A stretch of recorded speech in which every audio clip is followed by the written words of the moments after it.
దురాసధం.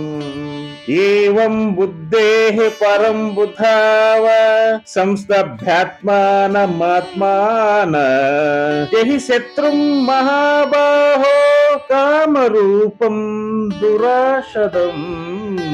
కామరూపం దురాసధం. ఏవం బుద్ధేః పరం బుద్ధావ సంస్తభ్యాత్మానమాత్మాన జహి శత్రుం మహాబాహో కామరూపం దురాసదం. కామరూపం దురాసదం. ఏవం బుద్ధేః పరం బుధావ సంస్తభ్యాత్మానమాత్మాన జహి శత్రుం మహాబాహో కామరూపం దురాసదం.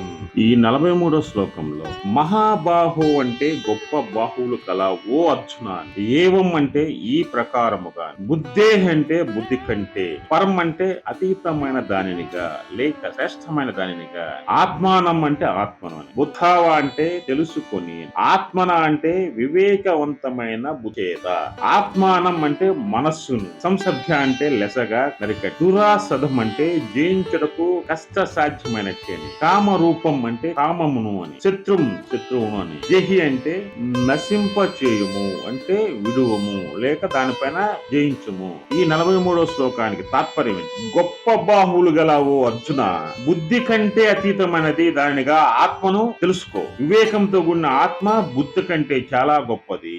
బుద్ధి చేత మనస్సును బాగుగా నరికే జయించుటకు కష్ట సాధ్యమైనటువంటి ఈ కామమును శత్రువుగా నశింపజేయము. ఇది